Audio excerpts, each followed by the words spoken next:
اور ہمارے نبی محمد صلی اللہ علیہ وسلم نے فرمایا ہے کہ یہ لوگ دنیا کے تمام لوگوں سے بہتر ہیں اور اللہ کے سب سے قریب لوگوں میں سے ہیں۔ یہاں ہر ایک حاجی اللہ کا مہمان ہے جو ہر ایک رنگ روپ سے پرے پاک اور شفاف احرام میں لپیٹی ہوئی حج کی خواہش میں یہاں آیا ہے۔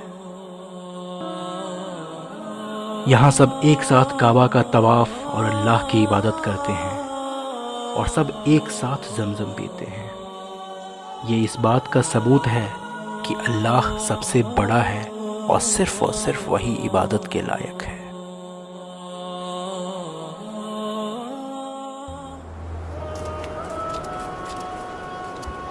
آٹھویں ذو الحجہ کو سارے حجاج کرام مینا کے وادی کی طرف رخ کرتے ہیں، جہاں سے آغاز ہوتا ہے حج کے اس سفر کا جس کا سب کو بے صبری سے انتظار تھا۔ دنیا میں نہ جانے کتنی ہی زبانیں بولی جاتی ہیں اور ہر ایک زبان الگ ہے ایک دوسرے سے، لیکن آج ان ساری زبانوں کو بنانے والا ان کی ہر ایک زبان میں دعاؤں کو قریب سے سنے گا اور جواب دے گا جس کا اس نے وعدہ کیا ہے، کیونکہ یہاں آنے والا ہر ایک حاجی اللہ کا مہمان ہے۔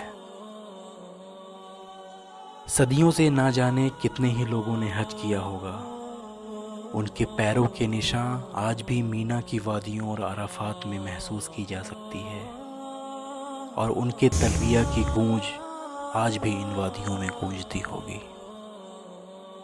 اپنی زندگی کا وہ سپنا جو سب نے دیکھا تھا آج وہ سچ ہو رہا ہے۔ آج سبھی مینا میں قیام کریں گے اور انتظار کریں گے کل کی صبح کا، کیونکہ کل یوم عرفات ہے۔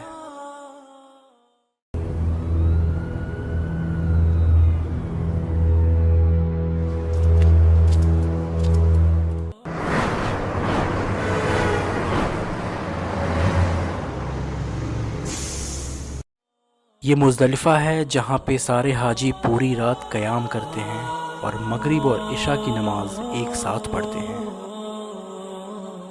لبیک اللہم لبیک لبیک لا شریک لک لبیک ان الحمد والنعمت لک والملک لا شریک لک۔ اگلا دن شیطان کو دل کرنے کا دن ہے۔ لبیک اللہم لبیک لبیک لا شریک لک لبیک ان الحمد والنعمت۔ مزدلفہ کی رات قیام اور فجر کی نماز کے بعد سارے حاجی رخ کرتے ہیں مینا کو۔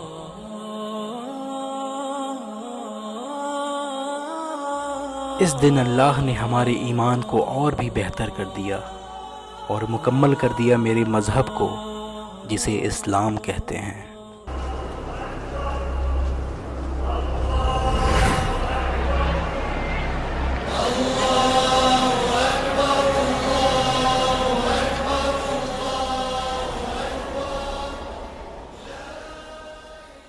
یہ وہ دن ہے جس دن شیطان ڈیل ہوتا ہے اور وہ اتنا ہوتا ہے جتنا وہ کبھی نہ ہوا ہو، اور اسے ڈیل کرنے کے لیے صرف اور صرف 7 چھوٹی چھوٹی کنکڑیاں ہی کافی ہوتی ہیں۔ یہ وہ جگہ ہے جہاں پہ ابراہیم علیہ السلام نے اللہ اکبر بول کر کے شیطان کو کنکڑی ماری تھی، اور یہ ادا اللہ کو اتنی پسند آئی کہ اللہ نے حکم دیا سارے حجاج کرام کو اس عمل کو کرنے کے لیے۔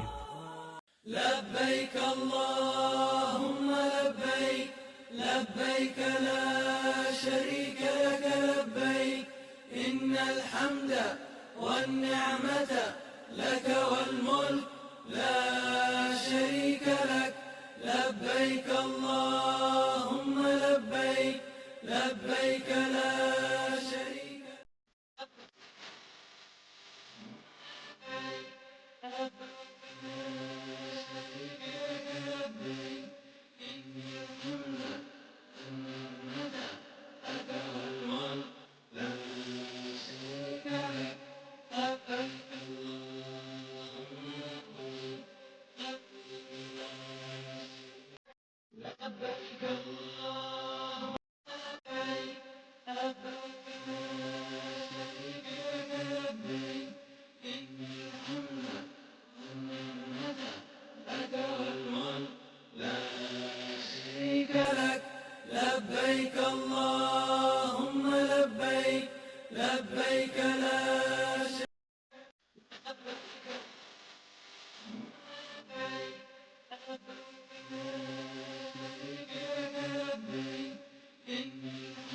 مروہ پہاڑی کے بیچ 7 چکر لگا کر اپنا سعی اور طواف زیارت کا ایک اہم ارکان مکمل کرتے ہیں۔ لبيك اللهم لبيك لبيك لا حجاز کرام مینا میں قیام کرتے ہیں۔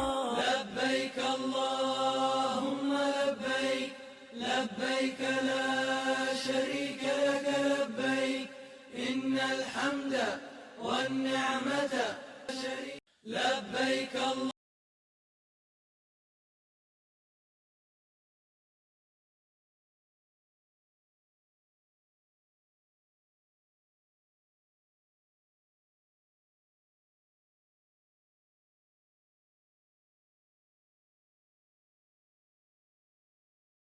لبيك لا شريك لبيك اللهم لبيك لبيك لا شريك لك لبيك یہ رمی جمرات کے پتھر کو اٹھانا، ان پتھروں کو پھینکنا اور کعبہ شریف کا طواف، یہ سب اللہ کے حکم کی تعمیل اور اپنی بندگی کو ثابت کرنے کے لیے ہے۔ اے اللہ، ہمارے لیے اس دنیا میں جو بہتر ہو وہ ہمیں عطا کیجیے، اور جو کچھ بھی بہتر ہو آخرت کے لیے وہ عطا کیجیے، اور ہم سب تمام مسلمین کو جہنم کی آگ سے بچا لیجیے۔ لبيك اللهم لبيك لبيك لا شريك لك لبيك إن الحمد والنعمة لك والملك لا شريك لك لبيك اللهم لبيك لبيك لا شريك لبيك الله یہ لوگ تلبیہ پڑھتے ہوئے اللہ سے ملاقات کی خواہش میں اس پاک زمیں پر آئے۔ ان لوگوں نے صفا اور مروہ کے بیچ 7 چکر کیا اور اپنا سعی کیا۔ اللہ کو یاد کرتے ہوئے انہوں نے پتھروں کو پھینکا اور انہوں نے اللہ کے حکم سے قربانی بھی کی۔ سبھی کے دل ہدایت سے بھر گئے اور چہرے کی نورانیت اللہ کے اس عبادت کا ثبوت ہے۔ ان سبھی کی خواہش بس اور بس اللہ کی رضا ہے۔ اللہ سبھی کی تمام عبادت اور حج کو قبول کرے، جو ہماری تمام دعاؤں کو سننے والا اور دلوں کی تمام خواہشوں کو جاننے والا ہے۔ لبيك اللهم لبيك لبيك لا شريك لك لبيك إن الحمد والنعمة